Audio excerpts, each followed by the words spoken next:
बच्चों ध्यान देते हैं हम लोग क्वेश्चन नंबर 5 के 1 पे।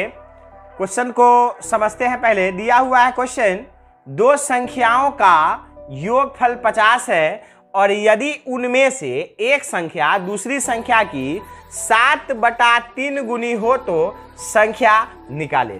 तो सबसे पहले इस टाइप का क्वेश्चन हम लोगों से ऑब्जेक्टिव में पूछा जाएगा, तो बिना सॉल्व किए हुए हम लोग सिर्फ ऑप्शन देख करके कैसे जवाब हम लोग दे देंगे, उस पर थोड़ा सा हम लोग को ध्यान देना है। जैसे इसमें कह रहा है ना, दो संख्याओं का योगफल 50 है, तो यहाँ देखना है। जैसे ऑप्शन में मान लेते हैं कि ए में रहेगा 40 और 10, बी में ले लेते हैं रहेगा 45 और 5, सी में ले लेते हैं 15 और ले लेते हैं यहाँ पे 35, और डी में ले लेते हैं 35 और यहाँ पे ले लेते हैं कितना, 35 और 15 ले लेते हैं। इस टाइप से हम लोग को ऑप्शन दे देगा। तो क्वेश्चन क्या कह रहा है, थोड़ा सा ध्यान देना है। क्वेश्चन कह रहा है दो संख्याओं का योगफल 50 है, तो इसमें जितना ऑप्शन दिया गया हुआ है सबका योगफल 50 होगा। थोड़ा सा ध्यान देना है। 40 और 10 कितना होगा, 50, और 45 और 5 कितना होगा, 15 और 35 कितना होगा, 35 और 15 कितना होगा, 50। सब में 50 हो रहा है ना, तो लगेगा ये तो सब 50 हो रहा है। लेकिन दूसरा कंडीशन क्या दिया है इसमें, उनमें से एक संख्या दूसरी संख्या की कितना गुनी है, 7/3 गुनी है। मतलब देखना है कि 7/3 गुनी इसमें से कौन है। ठीक, तो यहां देखना है एक संख्या, ये 40 जो है वह 10 के 7/3 गुनी तो होगा नहीं। फिर 45 को देखेंगे, 45 जो है वह 5 के कितना 7/3 गुनी तो है नहीं। अब इसी में हम लोग देखेंगे कि 15, यानी कि पहली संख्या, इसमें क्या दे रहा है, यदि उनमें से एक संख्या, पहली नहीं दे रहा है, एक संख्या मान लेते हैं, एक संख्या क्या है 15 है, तो दूसरी संख्या इसमें क्या है 35 है। तो यहाँ देखना है 35 के माने गुना, कितना गुनी, 7/3 गुनी। तो ये तो हो नहीं रहा है, लेकिन यही अगर 35 जो है 35 को हम लोग इधर लेते हैं और 15 को इधर लेते हैं हम लोग, तो थोड़ा सा देखना है 7 कितना गुनी, 7/3 गुनी। तो इसको काटेंगे तो कितना हो जाएगा, 3 5 15 5 7 35, मतलब कि 35 यहाँ पे आ रहा है ना। मतलब ये कि इसमें से एक संख्या दूसरी संख्या के कितनी गुनी दे रहा है, 7/3 गुनी दे रहा है। जो कि इसमें देख रहे हैं हम लोग कि यह 35 जो है वह 15 के काय गुनी है, 7/3 गुनी के बराबर है। तो यहाँ पे थोड़ा सा ध्यान देते हैं, ये दोनों ऑप्शन तो सेम है, तो हम जो इस दोनों में से कोई एक रहेगा, दोनों में से क्या रहेगा, एक रहेगा, तो हम लोग क्या करेंगे, इसको टिक हम लोग कर देंगे, ये हो जाएगा हमारा सही। लेकिन एक चीज प्रश्न में ध्यान देना है, यहाँ पे यदि कह देता इसमें एक संख्या दूसरी संख्या के 7/3 कह रहा है, मतलब उस दोनों में से कोई एक संख्या दूसरी के कितना कह रहा है, 7/3। तब 15 35 हो तो, या 35 15 हो, माने इस टाइप से लिखा गया हुआ रहे या इस टाइप से लिखा गया हुआ रहे, हमारा यह सही आंसर हो जाएगा। लेकिन इस प्रश्न में यही कहता कि प्रथम संख्या, एक के जगह पे क्या रहता, प्रथम संख्या और दूसरी संख्या के कह देता कि 7/3 गुनी है, तब जो है कि यहाँ सोच समझ करके हमको जवाब देना पड़ता। तब इसमें क्या हो जाता, तब हमारा आंसर यही होता, 35 और 15 ही होता, दूसरा नहीं होता। तो चाहे तो हम लोग ऑप्शन से भी क्या कर सकते हैं, सही आंसर ठीक कर सकते हैं। लेकिन इसके सॉल्यूशन को हम लोग देखते हैं कि आखिर में इसको हम लोग बनाएंगे कैसे, है ना। तो थोड़ा सा ध्यान देते हैं। यहाँ लिखेंगे हम लोग क्या, यहाँ लिखेंगे हल, है ना। दो संख्याओं का योगफल कितना दिए हुआ है, 50 है, और यदि उनमें से एक संख्या दूसरी संख्या की कितनी है, 7/3 गुनी हो तो संख्या ज्ञात करना है। नहीं तो थोड़ा सा हम लोग को इसमें जो है कि ध्यान देना है ना।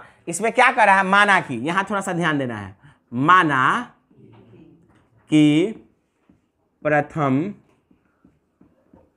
संख्या बराबर x, इसलिए दूसरी संख्या बराबर। बच्चों ध्यान देना है थोड़ा सा। यहाँ पे मान लेते हैं कि दो संख्याओं का योग कोई कह देगा कि 10 है, उसमें से एक संख्या 4 है, तो दूसरी संख्या क्या बच रहा है, कैसे हम लोग उसको निकाल ले रहे हैं, 10 में से प्रथम संख्या को घटा करके, मतलब पूरे में से दोनों में से एक को घटा करके घटा रहे हैं, तो दूसरा हमारा बच जा रहा है ना।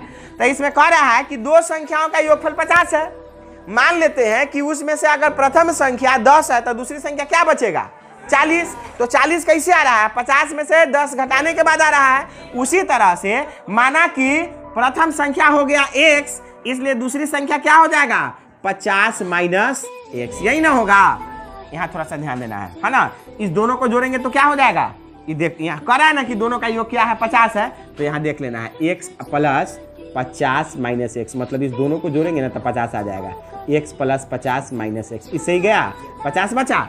समझ में आ रहा है ना? तो दोनों का योग क्या कर रहा है? 50। तो हम मान लिए, माना कि प्रथम संख्या x, इसलिए दूसरी संख्या क्या बच गया? 50 माइनस x। तब प्रश्नानुसार, तब प्रश्न के अनुसार, प्रश्न क्या कर रहा है? दिया गया है, इसमें हम लोग लिख सकते हैं, दिया गया है कि एक संख्या दूसरी संख्या की कितनी है? 7/3 गुनी है ना। तब प्रश्नानुसार, ठीक है, दिया गया है कि एक संख्या दूसरी संख्या की 7/3 गुनी है। इसलिए बच्चों ध्यान देना है थोड़ा सा, इसलिए प्रथम संख्या हम लोग लिख सकते हैं, ना भी लिखेंगे। क्यों? क्योंकि इसमें प्रथम संख्या और दूसरी संख्या नहीं दिया हुआ है, उसमें से 2 संख्या है ना। तो यहाँ क्या लिखेंगे? इसलिए एक संख्या बराबर, या पहली क्या लिखेंगे? पहली संख्या बराबर दूसरी की कितनी? दूसरी की 7/3 गुनी है, यही ना लिखेंगे हम लोग। तो पहली संख्या को क्या माने हैं? माने प्रथम संख्या को क्या माने हैं? x। तो दूसरी की कितनी गुनी? तो दूसरी कितना है? 50 माइनस x के, क्या के का की ये सब रहे, एक मतलब गुना 7/3 गुनी है। बस इसको सॉल्व करेंगे। x बराबर, इससे गुना करेंगे, 50 में 7 से करेंगे तो कितना हो जाएगा? 350 माइनस 7x, और नीचे कितना हो जाएगा? 3। हर अंश के नीचे यहाँ पे हम लोग क्या करेंगे? बाई क्रॉस मल्टीप्लाई, ठीक है। अब यहाँ पे गुना करेंगे हम लोग 3 में 1 से, तो 3x बराबर यहाँ पे हो जाएगा 350 माइनस 7x। बच्चों ध्यान देना है यहाँ पे, ठीक है। ये क्या हो जाएगा? ये 3x के 3x माइनस में इधर आएगा तो प्लस में 7x, बराबर यहाँ बच गया 350। 7 3 10x बराबर 350 हुआ ना। अब क्या करेंगे हम लोग? इसको x को यहीं पे छोड़ देंगे, और ये हो गया 350 बटा नीचे हो जाएगा 10, 1 0 से 1 0 गया। x बराबर क्या आ गया? 35। तो अब हम लोग ऐसे ही निकाल लेंगे, x प्रथम संख्या माने थे तो दोनों का योग 50, तो उसमें से जब पहला संख्या मतलब प्रथम संख्या कितना हो गया? 35, तो दूसरा कितना बच गया? 15 बच गया, क्योंकि दोनों का योग कर रहा है ना 50। उसमें से जब हम लोग कहेंगे कि पहली संख्या जो है वो कितना है? 35, तो दूसरी कितना बचा? 15। तो कैसे ज्ञात करेंगे? यहाँ लिख लेंगे, अतः प्रथम संख्या बराबर क्या हम लोग लिए थे, है ना? माना कि प्रथम संख्या कितना? x, तो प्रथम संख्या बराबर x, तो x का मान कितना आया? 35, तथा क्या लिखेंगे? तथा दूसरी संख्या बराबर क्या माने हुए हैं? 50 माइनस x, मतलब ही कि 50 के 50 माइनस x के जगह पे क्या डालेंगे? 35 बराबर कितना आ गया? 15। यही हो गया हमारा क्या आंसर। एक हो गया 35 और एक हो गया कितना? 50। अब हमको मिलाना है ना, जानना है। तो जैसे पहले बताया है कि ऑप्शन से हम लोग कैसे इसको जो है कि सही कर सकते हैं। तो कह रहा है ना कि दोनों संख्याओं का योग 50 है, तो 35 और 15 जोड़ेंगे तो 50 होगा कि नहीं? और उसमें कह रहा है कि पहली संख्या जो है ना, मतलब एक संख्या दूसरी संख्या के 7/3 गुनी है, तो ये 15 के 7/3 गुनी करेंगे तो कितना आ जाएगा? 35 आ जाएगा। मतलब हमारा आंसर क्या है? सही है ना? समझ में आया? तो हम लोग करेंगे क्या, जब ये इसी प्रश्न को हम लोगों से 2 मार्क्स में पूछेगा एग्जाम में, तो इस टाइप से सॉल्व कर देंगे। 1 नंबर वाला में यदि पूछेगा तो ऑप्शन देख करके क्या करेंगे हम लोग, क्वेश्चन क्या कर रहा है, ऑप्शन देख करके हम लोग क्या करेंगे उसी हिसाब से, मतलब इस तरह से रफ करके, और हम लोग जवाब दे देंगे। टाइम उसमें इन्वेस्ट करने की कोई जरूरी नहीं है। उम्मीद है समझ में आया होगा। हम लोग ध्यान देते हैं क्वेश्चन नंबर 5 के 2 पे। बहुत ही इजी क्वेश्चन है। पहले इसके सॉल्यूशन को देखते हैं, उसके बाद जो है कि बिना सॉल्यूशन के इसके आंसर को हम लोग यदि ऑब्जेक्टिव में या क्वेश्चन पूछे तो कैसे ठीक कर सकते हैं, उसको भी हम बताएंगे वीडियो के जो है कि अंत में। तो थोड़ा सा ध्यान देना है यहाँ पे, ठीक है। यहाँ लिखेंगे सबसे पहले हल, ठीक है। अब क्या दिया हुआ है? 2 संख्याओं का अंतर 4 है। अंतर मीन्स घटाव होता है, ठीक है। और योगफल, योगफल मतलब कि जोड़, है ना। योग करने के बाद जो फल की प्राप्ति होता है उसी को क्या कहते हैं हम लोग, योगफल। और गुना करने के बाद जो फल की प्राप्ति होता है उसे कहते हैं गुणनफल। और भाग करने के बाद जो फल की प्राप्ति होता है उसे कहते हैं भागफल। ठीक है, तो यहाँ पे अंतर मीन्स घटाव दिए हुआ है, दोनों का कितना 4 है और योगफल कितना है 6 है। तो संख्या निकाले, तो यहाँ पे लिखेंगे हल। माना कि, थोड़ा सा ध्यान देना है, ठीक है, माना कि प्रथम संख्या या पहली संख्या बराबर x तथा दूसरी संख्या बराबर y, या छोटी संख्या बराबर x, बड़ी संख्या बराबर y, ऐसे भी हम लोग मान सकते हैं, कोई दिक्कत नहीं है ना। इसलिए क्या दिया हुआ है, दोनों का अंतर कितना दिया हुआ है 4 दिया हुआ है। थोड़ा सा हम लोग को इसमें ध्यान देना है ना।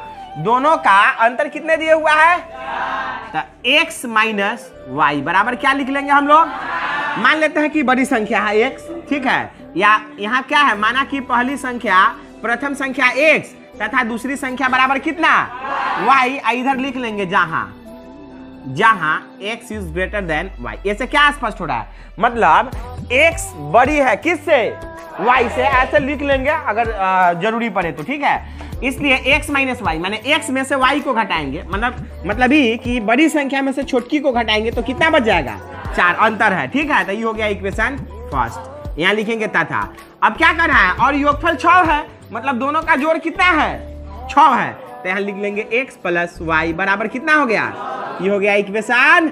अब 2 4 वाले रैखिक समीकरण तो आता ही है, बस अब वहां से इसको सॉल्व करके x y के मान निकालेंगे, हो जाएगा हमारा आंसर। तो यहाँ लिखेंगे अब समीकरण फर्स्ट प्लस सेकेंड करने पर, बउआ यहाँ थोड़ा सा ध्यान देते हैं हम लोग।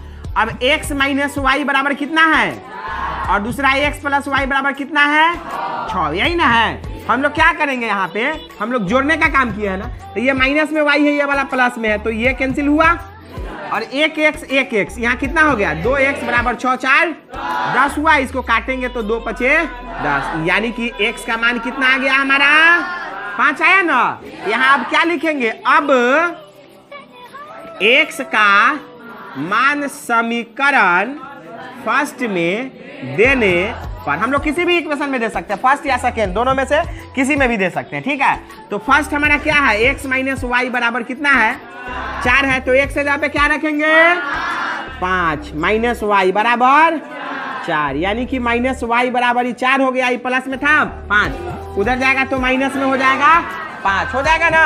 अब यहाँ पे क्या बच गया, माइनस वाई बराबर -1, माइनस से माइनस कैंसिल हुआ, y बराबर कितना आ गया 1 आया। नीचे हम लोग लिख देंगे, यहाँ पे क्या लिखेंगे, अतः यहाँ देखना है थोड़ा सा, प्रथम संख्या या पहली संख्या, प्रथम संख्या बराबर x, तो x का मान कितना आया है 5, तथा दूसरी संख्या बराबर y, तो y की जगह पे क्या आया है। अब जो है कि हम लोग जानेंगे कैसे कि हम लोग जो सॉल्व किए हैं वो आंसर सही है या गलत, तो बड़ा अच्छा इसका एक टेक्निक है। इसमें क्या है, इसमें कुछ नहीं है, करा ना कि दोनों का अंतर 4 है, तब 5 में से 1 को घटाएंगे तो 4 बचेगा कि नहीं, है ना। तो इतना जल्दी खुश होकर के नहीं हम लोग कह देंगे कि हाँ हमारा सही हो गया, है ना। पहले एक और कंडीशन इसमें दिए हुआ है, उसको भी जांच लेंगे हम लोग, ठीक। तो दोनों का अंतर 4, तब 5 में से 1 घटाएंगे तो क्या बच जाएगा 4 बचेगा। और कह रहा है कि दोनों का योगफल 6 है, तब 5 में 1 को जोड़ेंगे तो कितना हो जाएगा। इससे यह स्पष्ट हो रहा है कि हम जो बनाए हैं वो क्या है हमारा सही है। समझ में आया। तो ये प्रश्न जब 2 नंबर में पूछा जाए तो इस टाइप से हम लोग इसको क्या करेंगे, सॉल्व करेंगे। लेकिन यह ऑब्जेक्टिव में पूछेगा तो इसमें इतना टाइम देने की कोई आवश्यकता नहीं है। ऑब्जेक्टिव में पूछेगा तो ऑप्शन देगा, ऑप्शन में मान लेते हैं इसमें कह रहा है कि दोनों का अंतर कितना है 4 है, योगफल कितना है 6 है, तो ऑप्शन में कहीं ना कहीं तो ये चीज रहेगा, 5 और 6 रहेगा, है ना। या 2 संख्या यहाँ जैसे ले लेते हैं, यहाँ पे 3 रहेगा 2 रहेगा, ये आप मान लेते हैं कि ये वाला में रहेगा, बी में रहेगा, है ना। या मान लेते हैं कि यह 2 2 रहेगा, ठीक है। अच्छा, उसके बाद जो है कि बी में रहेगा या 7 रहेगा और 3 रहेगा, ठीक। अच्छा, उसके बाद सी में जो है, सी में मान लेते हैं कि रहेगा ये 5 रहेगा और 1 रहेगा, ठीक है।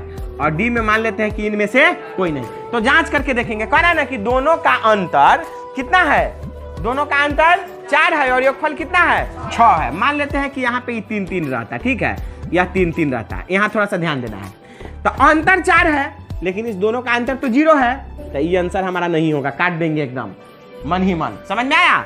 अच्छा, उसके बाद देखेंगे दोनों का अंतर 4 है, तो फिर देखेंगे अच्छा यहाँ पे लगेगा कि सही हो गया, 7 में से 3 को घटाएंगे तो इसको खुश होकर के सही नहीं कर देना है। अभी एक और इसमें दिए हुआ है कंडीशन, क्या है कि दोनों का अंतर 4 है, तो दोनों का अंतर तो 4 आ रहा है, लेकिन फिर कह रहा है कि दोनों का योग कितना है 6 है, लेकिन इस भाई साहब को जोड़ेंगे तो 7 और 3 कितना हो जाएगा, ओ ये लागू नहीं कर रहा है, इसलिए ये भी हो जाएगा गलत। अब इसको देखेंगे, दोनों का अंतर 4 है, तो 5 में से 1 को घटाएंगे तो 4 बचेगा कि नहीं, तो ये प्रथम कंडीशन लागू कर गया, ठीक। और फिर दोनों का योग 6 है, तो दोनों को जोड़ेंगे 5 या 1 6, तो होगा कि नहीं 6 हो गया ना। अच्छा, ये दोनों पे लागू कर रहा है, इसलिए हमारा ये वाला आंसर क्या होगा, सही होगा। ऑब्जेक्टिव में जब पूछा जाए तो हम लोग इसी टाइप से क्या करेंगे, उसको सोच करके मतलब रफ कर करके हम लोग जवाब दे देंगे, उसमें टाइम लगाने की जरूरत नहीं है। उम्मीद है समझ में आया। देखते हैं हम लोग क्वेश्चन नंबर 5 के 3। यहाँ पे दे रहा है क्वेश्चन, एक संख्या दूसरी संख्या की 3 गुनी है एवं उनका योगफल 16 है, तो संख्या ज्ञात करें। इसमें जो है ना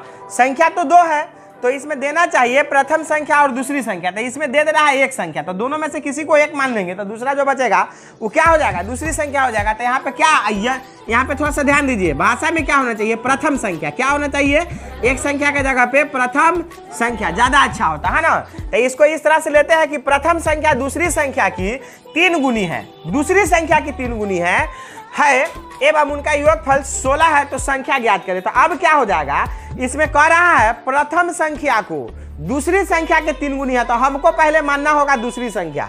क्या मानना होगा, यहाँ पे लिखेंगे हल, माना कि दूसरी संख्या बराबर x, इसलिए पहली या प्रथम, ठीक है, पहली संख्या बराबर दूसरी के 3 गुनी कर रहा है ना, तो दूसरी क्या है x है, तो x गुने 3 यानी कि 3x, ठीक है। अब प्रश्नानुसार, ठीक है, दे रहा है ना, एवं उनका योगफल कितना है 16 है, तो यहाँ लिखेंगे अब प्रथम संख्या प्लस दूसरी संख्या बराबर योगफल, है ना। जब योग करने के बाद जो फल की प्राप्ति होता है उसे क्या कहते हैं, योगफल।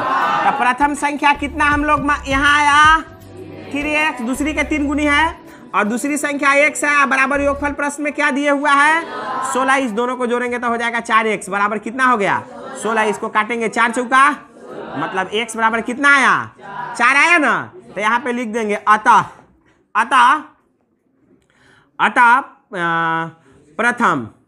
प्रथम संख्या बराबर क्या है 3x है ऊपर में, तो ये 3 गुने 1 से जगह पे 4 यानी कि 12 आ गया, तथा दूसरी